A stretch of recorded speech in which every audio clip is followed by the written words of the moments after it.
La Asamblea escuchará. The Assembly will hear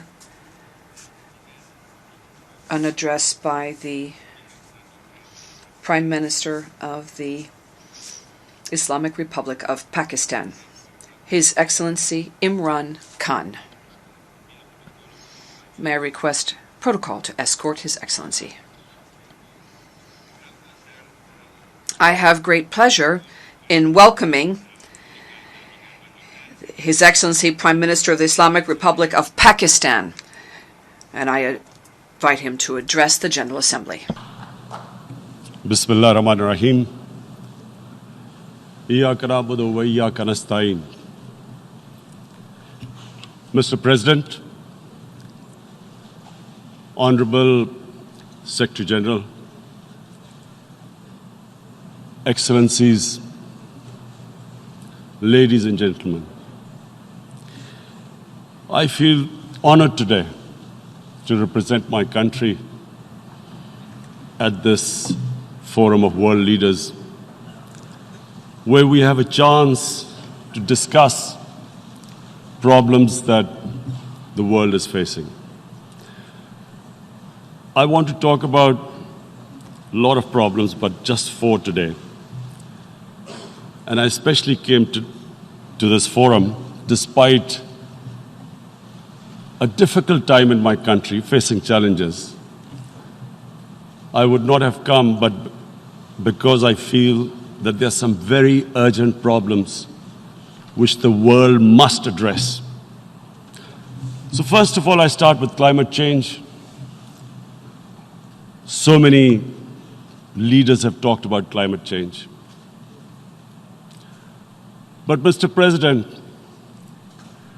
I feel that there is a lack of seriousness.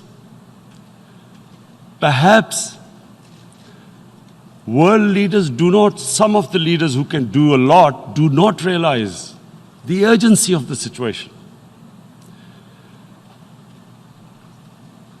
We have a lot of ideas, but as someone said, ideas without funding is mere hallucination. Pakistan, I'll give you start with my own country. Our country is amongst the top 10 nations in the world which are most affected by climate change. We depend upon our rivers. We are mainly an agricultural country. And 80% of the water in our rivers comes from our glaciers.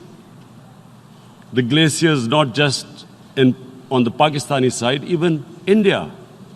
The river, the 80% of the water in Ganges and the Indian rivers also comes from the glaciers, from the Himalayan glaciers, Karakoram, Hindu Kush. And these glaciers are melting at quite a rapid pace. We detected already 5,000 glacial lakes in our mountains. And if this keeps going, if nothing is done, we are scared that humans are facing a huge catastrophe.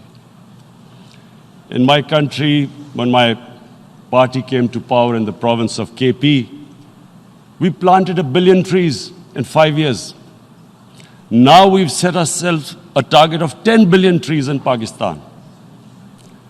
Idea being to counter the effects of global warming. But one country cannot do anything. This has to be a combined effort of the world. My optimism comes from the fact that humans, the Almighty has endowed humans with great powers. We can do anything, provided our survival instinct is stirred up. And this is really what I hope that the United Nations will take a lead in this. There must be more emphasis. Richer countries must be pushed. Countries that are responsible for, mainly are responsible for greenhouse gas emissions. They must be pushed because our country contributes minuscule amount to greenhouse gases. So I feel that the United Nations must take leadership in this. My second issue for me right now is even more critical. Mr. President, every year, billions of dollars leave the poorer countries and go towards rich countries. Billions of dollars siphoned off by the ruling elites of the developing world. And they find their way into Western bank accounts, offshore accounts, tax havens, expensive properties hidden behind companies bought in Western capitals. Mr. President, this is devastating the developing world. This is causing more poverty, debts. It's impoverishing the developing world. The difference between rich and poor countries is growing because of this. Money laundering, which happens because money leaves the poorer countries into rich countries, is not treated the same as, for instance, money from drugs or terror financing. The seriousness which terror financing and money from drugs, the way it is treated, it's not the same. The way the poor countries are being plundered by their elites. It's not happening. In my country, when I took charge of our government a year back, in the 10 years preceding that, our total debt went up 4 times. The debt we had accumulated in 60 years, just in 10 years, it went up 4 times. As a result, the total revenue we collected in 1 year, half of it went into debt servicing. How are we going to spend money on our human beings, 220 million people, when half the money is going into debt servicing? Because our country was plundered by the elites, the ruling elite. And easily they could get the money out. And when, Mr. President, we located properties in Western capitals bought by this money through corruption and money laundering, located the properties of these corrupt leaders, we find it so difficult to retrieve it. That money, if we retrieved that money, we could spend on our human beings. But it's so difficult. The laws protecting these criminals. We do not have the sort of money to have expensive lawyers and spend millions and millions of dollars. We need help from the rich countries. And Mr. President, it's critical. The rich countries must show political will. They cannot allow this to happen. How can the poor countries spend money on human development, which the United Nations asks, SDG? How are we going to do it when this money can easily leave our countries? So, unless the rich countries intend to build walls to stop economic refugees coming as we see right now, they must take action. They must take action now. It must be a deterrent. Corrupt ruling elites should not be able to take money out easily and park it into foreign bank accounts and into these properties abroad. And I never understand why. Why do we have these tax havens? Why is this allowed? Why shouldn't rich people pay taxes? Why is it legal to have these tax havens where you have these secret accounts? Because, world is changing. The population of the world is growing. Sooner or later, you're going to have a crisis if the poor get poorer and the rich get richer. There is going to be a crisis sooner or later. So this is my second point. I hope that the United Nations takes a lead in this. It involves the IMF, the World Bank, Asian Development Bank. They must find a way of stopping this plunder of the developing world. My third point is Islamophobia. There are 1.3 billion Muslims in this world. There are millions of Muslims living in other countries, European countries, and the US as minorities. Islamophobia since 9/11 has grown at a pace where it is alarming. Human communities live together. There should be understanding amongst them. But Islamophobia is creating a division. Muslim women wearing hijab, it's become an issue. It's become an issue in some countries. Hijab is some sort of a weapon. A woman can take off her clothes in countries, but she can't put on more clothes. How is this happening? Because of Islamophobia. And how did this Islamophobia start? After 9/11. And why did it start? Because certain Western leaders equated terrorism with Islam. Islamic terrorism. Radical Islam. What is radical Islam? There is only one Islam. And that is the Islam we follow of Prophet Muhammad sallallahu alaihi wasallam. There is no other Islam. Radical Islam, Islamic terrorism, what message did they send to people in the West? And why is there Islamophobia? How is a person in New York, in the Midwest, in the US, in European capital, how is he going to distinguish between who is a moderate Muslim and who's a radical Muslim? Because terrorism has nothing to do with any religion. This Islamic terrorism, Islamic radicalism, and sadly used by leaders, this has been the main reason for this Islamophobia. And it has caused pain amongst Muslims. We in Muslim countries watch this Islamophobia traveling abroad, and it's getting worse.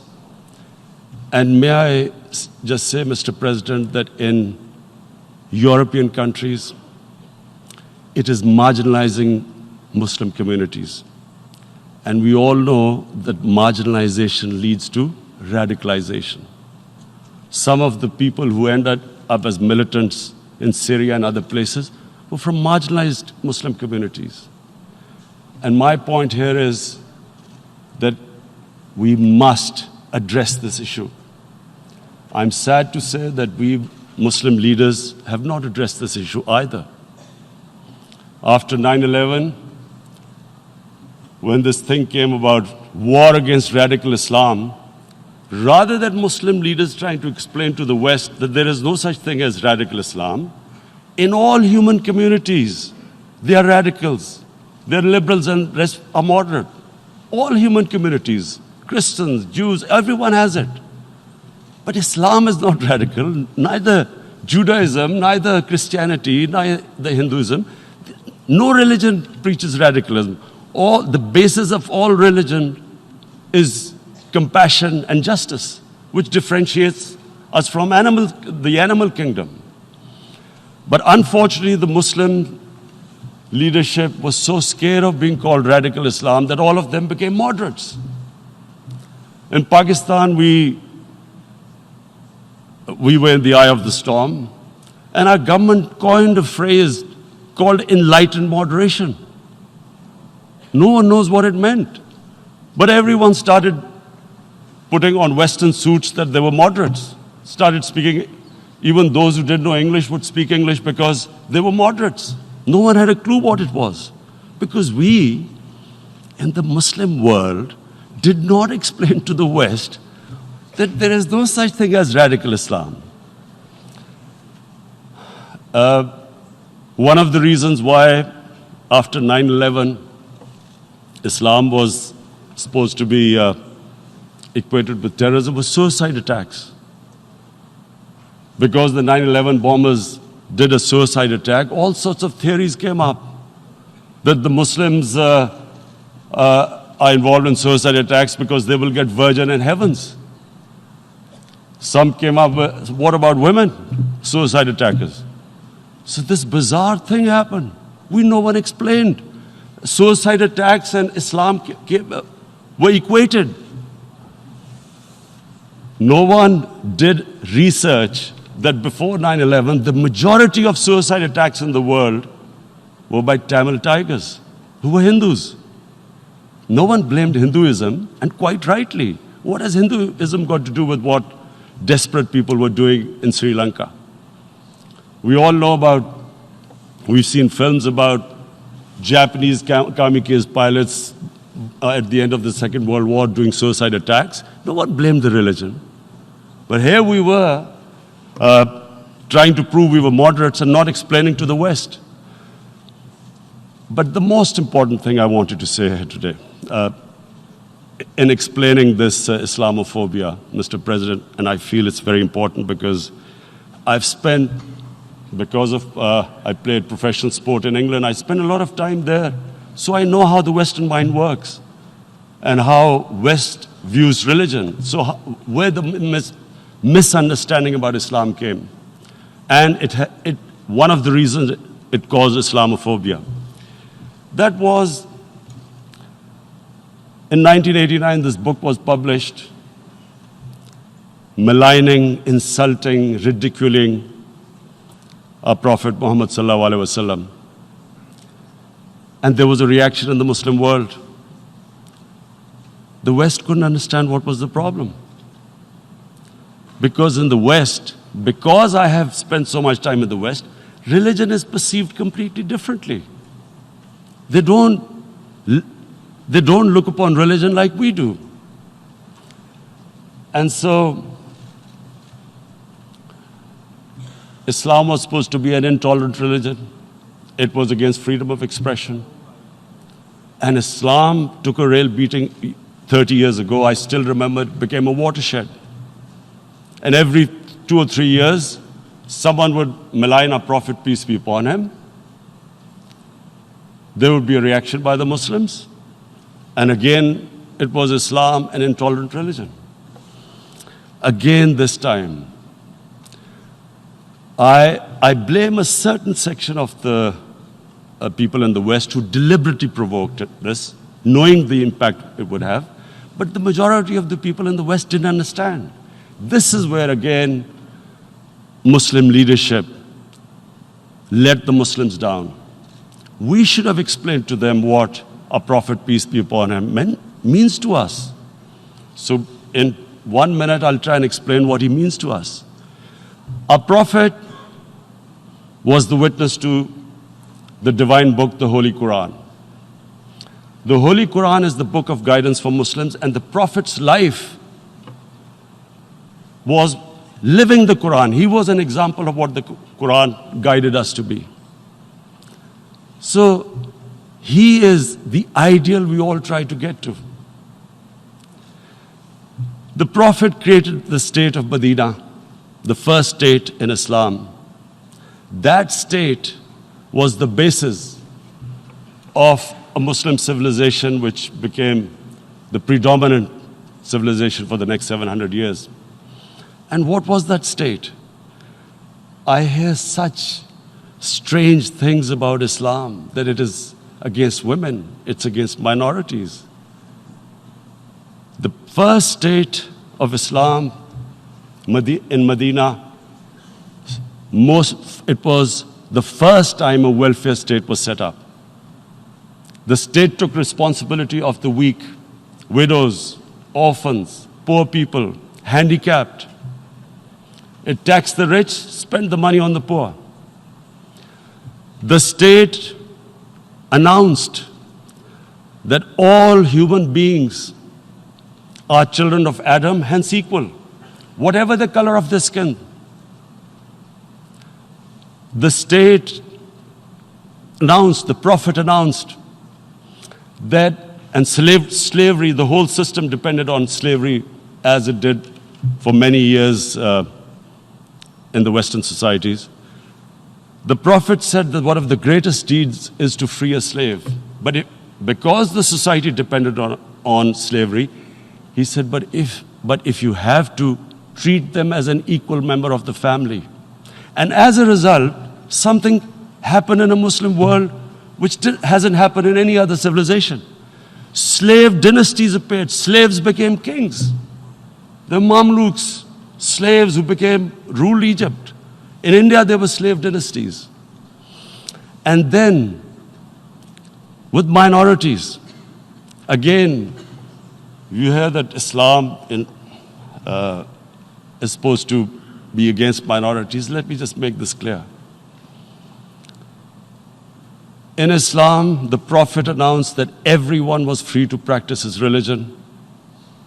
It was a sacred duty to protect the places of worship of all religions. He announced that every person is equal in front of law, whatever his religion or his color. And this incredible case, and I always quote this, that the fourth Khalifa, the head of state of Medina, he lost a court case against a Jewish citizen. So, number one, it showed there was a rule of law, no one was above law. And number two, that a Jewish citizen was an equal citizen. So, Mr. President, when a Muslim society is unjust to its minorities, it is going against the religion of Islam and our Prophet, peace be upon him. So, it is important to understand this. The Prophet lives in our hearts. When he's ridiculed, when he's insulted, it hurts. As we human beings understand one thing, the pain of the heart is far, far, far more hurtful than physical pain.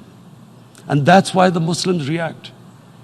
And I always thought that if I ever had the stage, I would try and explain this to the world community, especially to the Western community, because having lived in the Western community, people didn't understand this. When I first went as a teenager to England, there was a comedy film on Jesus Christ. It's unthinkable in Muslim societies. So we need to explain that, look, in a human community, we must be sensitive to what causes pain to other human beings. We have, in the Western society, and quite rightly, the Holocaust is treated with sensitivity because it gives the Jewish community pain. That's all we ask. That do not use freedom of speech to cause us pain by insulting our Holy Prophet. That's all we want. And now, the number fourth point, Mr. President, and this is the most critical point, is the reason why I especially came here. It is about what is happening in Kashmir. Before I go on this, I want to make one thing clear, that when we came to power, my first priority was that Pakistan would be a country which will try its best to bring peace. We had been through this war on terror. We joined the United States war on terror after 2001.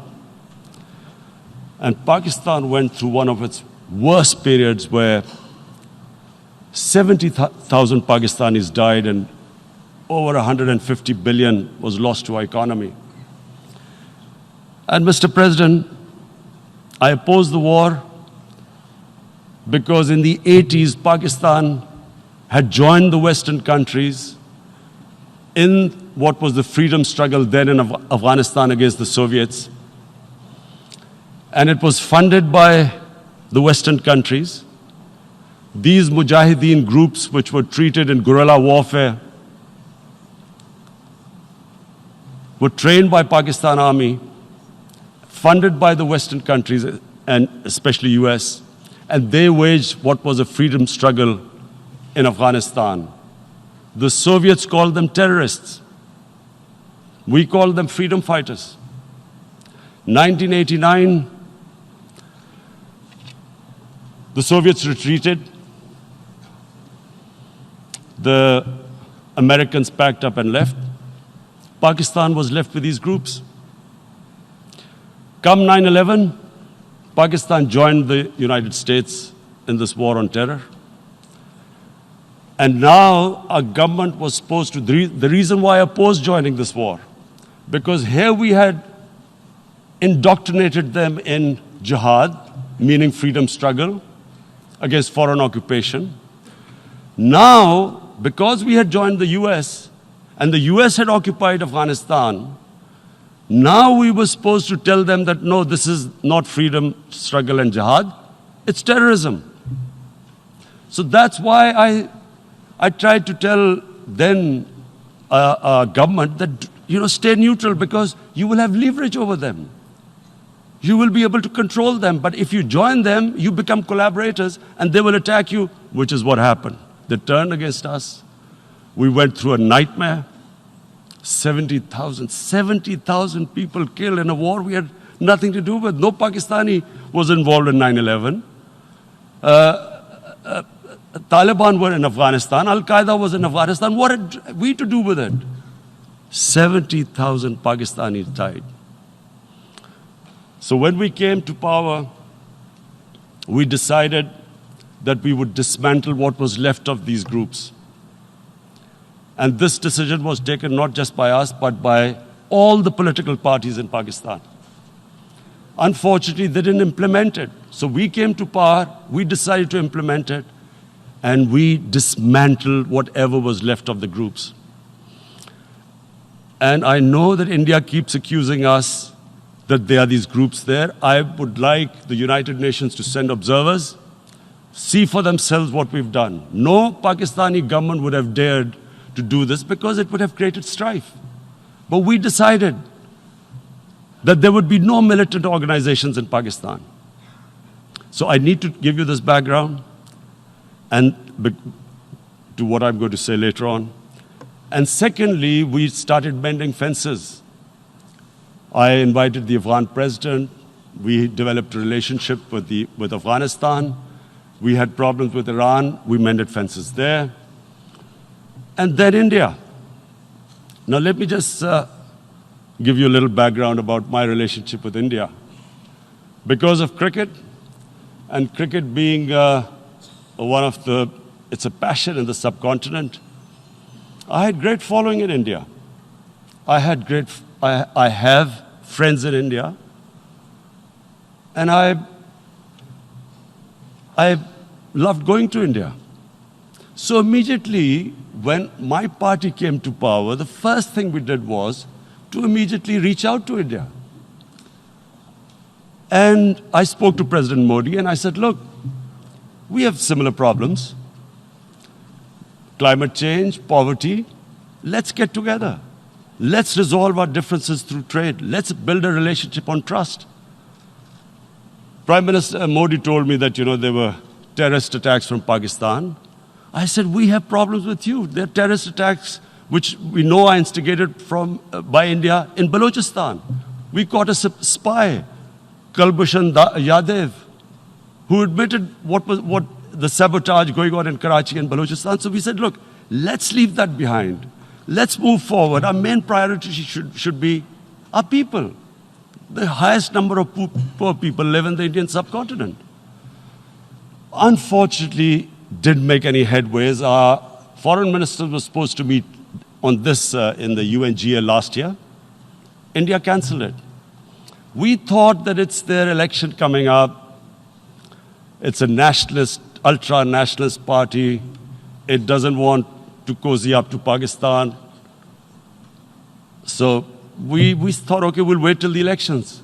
Meanwhile, a 20-year-old Kashmiri boy, whose father said was radicalized by the security forces in Kashmir, blew himself up on an Indian convoy. Immediately, India blamed us. I spoke to the Indian public on television. I said, if you give us any iota of proof, we will immediately take action, because we've clamped down on these groups. Rather than sending us any proofs, they sent their jets in, they bombed us. We retaliated. A jet, 2 of their planes were shot down, 1 pilot bailed out in Pakistan. We immediately returned the pilot, saying that, look, we do not want any escalation. Rather than taking that as a peace gesture, the entire campaign, almost the entire campaign of Mr. Modi in the election was how he had taught Pakistan a lesson that jets had killed 350 terrorists. Complete lie. They had just killed about 10 trees of ours, which was quite painful given that, we are growing all these trees. He then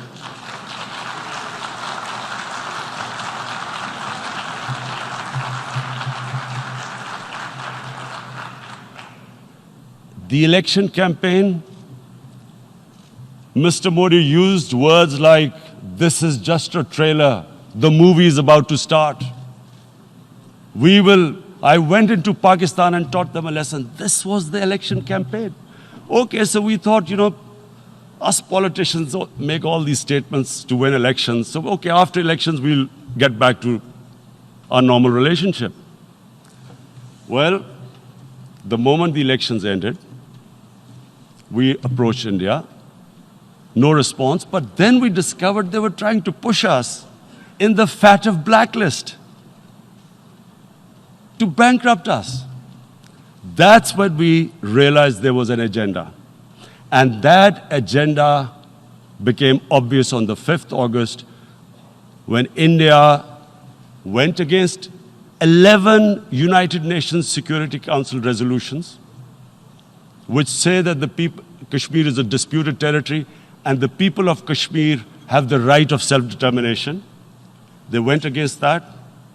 They went against Simla Accord, which is about bilateral, sorting out our differences through bilateral means, went against that. They actually went against the Indian Constitution. Illegally, they revoked Article 370, which gave Kashmir the special status. They got an extra 180,000 troops there. Total number of security forces in Kashmir now are 900,000. And they put 8 million people of Kashmir under curfew.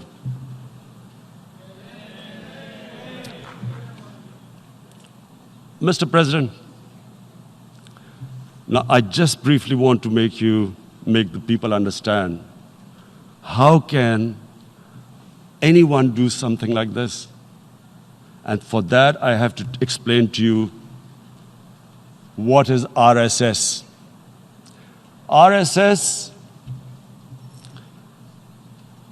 Mr. Narendra Modi is a life member of RSS. RSS was an organization that was inspired by Adolf Hitler and Mussolini, came about in 1925. They believed in racial purity, racial superiority.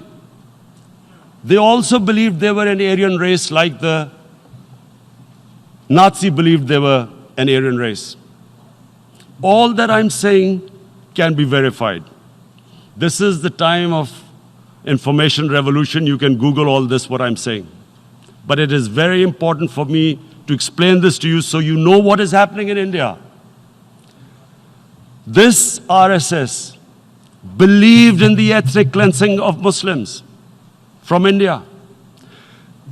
At one point, there was racial superiority of the Hindu race. Secondly, it was hatred for the Muslims and for the Christians, because they believed that this golden age of Hindu civilization was stopped because of Muslim rule centuries back and then the British rule of India. So it was racial superiority and hatred for Muslims and Christians. This is openly stated. You look at the founding fathers of RSS, Golwalkar and Savarkar. Just Google them and you'll find out. And this ideology of hate is what murdered the great Mahatma Gandhi in 1948. It was this ideology of hate that made Narendra Modi in 2002 do a pogrom against Muslims in Gujarat when he was the chief minister. He allowed 3 days for these RSS goons who were inspired by the Hitler brown shirts. They actually wear brown shirts. This RSS, the Congress Home Minister gave a statement that in RSS camps, terrorists are being trained. And these terrorists butchered 2,000 Muslims and 150,000 Muslims were made homeless. Narendra Modi could not travel to the US because of that. And I need to make you understand this background before I explain to you that what sort of a mindset would lay siege to 8 million people with 900,000 troops. Women, children, sick people, locked in as animals. In fact, of what I know of England, if 8 million animals were locked in, the RSPCA would have made a lot of noise about it. These are human beings.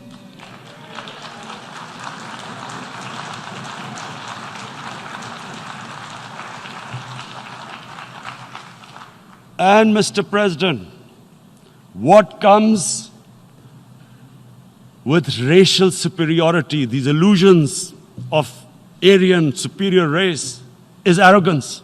The two go together. And it's arrogance that makes people make mistakes and do stupid things. Cruel things like what Narendra Modi has done. It's sheer arrogance. And it's arrogance that has blinded him from the fact that what is going to happen when the curfew is lifted? Has he thought about it? This hasn't been thought through. What is he going to do when he lifts the curfew?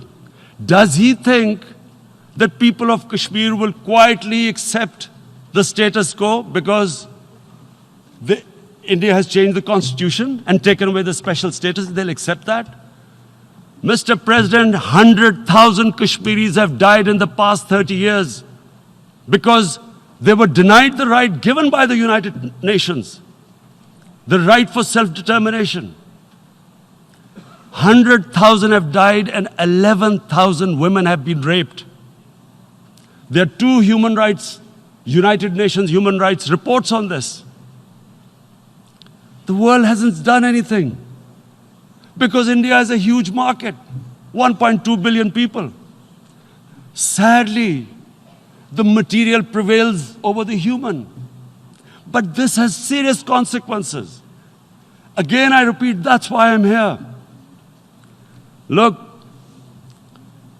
what is going to happen when the curfew is lifted will be a bloodbath. The people will come out. There are 900,000 troops there. They haven't come to, as Narendra Modi says, he's done this for prosperity of Kashmir. This is supposed to be for the development. These 900,000 troops, what are they going to do when they come out? There'll be a bloodbath. Has he thought it through what happens then? Mr. President, has anyone thought that what happens when there is a bloodbath? What do you think the impact will have on people of Kashmir? What do you think they will think? The way they have been boxed in their houses, treated like worse than animals, no rights. Thousands of all the political leadership has been arrested, taken out of Kashmir. Even those Kashmiri leaders who were pro-India have been taken out. 13,000 boys have been picked up and taken to God knows which destinations. So what do they think? What will the people of Kashmir do when they lift the curfew? They will be out in the streets. And what will these soldiers do? They will shoot them. They've already used pellet guns, blinded young boys. In the last 6 years, the 5 years, the oppression that has gone on in Kashmir. And so, Kashmiris will be further radicalized. Mr. President, there will be another Pulwama. And guess what? India will blame us. They're already blaming us. They're saying all this is happening because of Pakistan. One of their defense ministers said, there are 500 terrorists lined up on the border to go in. Why would Pakistan send 500 terrorists when there are 900,000 troops? What impact are they going to make? What will they do? And don't we know that the moment there is some terrorist attack, all that will happen is there'll be further cruelty and oppression of the people of Kashmir. We will just give the 900,000 troops to further crush the people of Kashmir. And then we'll give the Indian government an excuse that, look, Pakistan is a terrorist state, and this mantra that has gone on, Islamic terrorism. The moment you use this catchword, Islamic terrorism, the whole world turns away. No one talks about human rights. You can do whatever you want, which is what has happened in Kashmir, because they keep using this word, Islamic terrorism. And this is what they're doing right now. What do we benefit from further increasing the cruelty on the people of Kashmir? And why would we want this? But there is no other narrative left for India. As when they lift the curfew, whatever happens, Pakistan will be blamed, and there is always a danger of another Pulwama. They might come and bomb us again, and then another cycle might start. And what does Narendra Modi think? That 180 million Muslims of India are thinking right now. Aren't they watching these Kashmiris stuck inside for 55 days they've been stuck in? Aren't they watching? What do you think? Don't you think that the Muslims will be radicalized in India? And I'm talking about 180 million people. And when they get radicalized, there will be some incident in India somewhere down the line. Again, we will be blamed. And I'm warning you right now, again, we will be blamed. And Mr. President, what about 1.3 billion Muslims who are watching this? And they know that it is only happening in Kashmir because they're Kashmiri Muslims. This is not happening to Kashmiri Hindus. They know that this is happening because of their religion. So what do you think they will be thinking? What do you think the Jewish community would think if they were, forget 8,000 Jews stuck like this? What do you think Europeans would think? What do we think? I mean, any human community, if their members are stuck like that, what do you think they will think? Are we a children of a lesser God? Is it not going to cause us pain? And then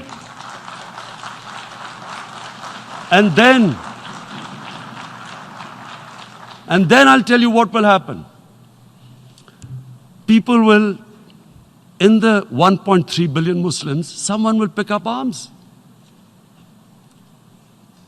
I know we've been brought up with films, Western films. This good, decent guy doesn't get justice. he decides to pick up a gun and start seeking justice. There was a film made in New York, famous film called Death Wish. This guy gets mugged by and his family, his wife gets killed or something. He can't get justice. He picks up a gun and he goes around shooting muggers. And the whole cinema cheers him on. So what do you think the Muslims are thinking right now? If there is a bloodbath, there will be Muslims becoming radicals, not because of Islam, but because of what they will see, that there's no justice when it comes to Muslims. There were Rohingya Muslims, Myanmar, who are, God knows, almost 1 million people out, ethnic cleansing. What was the response of the world community? So what do you think will be the response of 1.3 billion Muslims? I picture myself. I'm in Kashmir. I've been locked up for 55 days. I have heard about, and there are rapes, Indian Army going into homes, soldiers. Would I want to live this humiliation? Would I want to live like that? I would pick up a gun. You're forcing people. You are forcing people into radicalization. When people lose the will to live, what is there to live for? And this is what, if you can do this to human beings, you are actually radicalizing people. And so, Mr. President, I want to repeat here, this is one of the most critical times. There will be a reaction to this. Pakistan will be blamed. 2 nuclear-armed countries will come face to face like we came in February. And before we head in that direction, the United Nations has a responsibility. This is why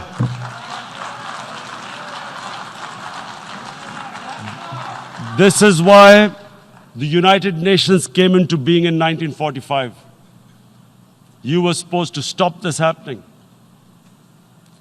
I feel we are back to 1939, Munich. Czechoslovakia has been taken, annexed. What is the world community going to do? Is it going to appease a market of 1.2 billion, or is it going to stand up for justice and humanity?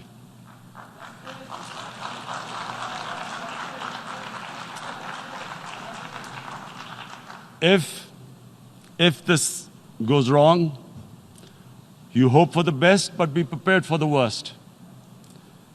If a conventional war starts between the 2 countries, Mr. President, if a conventional war starts, and anything could happen, but supposing a country 7 times smaller than its neighbor is faced with the choice, either you surrender or you fight for your freedom till death, what will we do? I ask myself this question. And my belief is, La ilaha illallah, there is no God but one. And we will fight. And when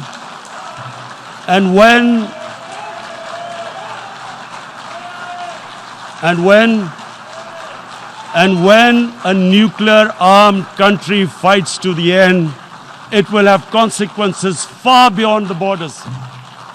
It will have consequences for the world, which is why I repeat I'm here.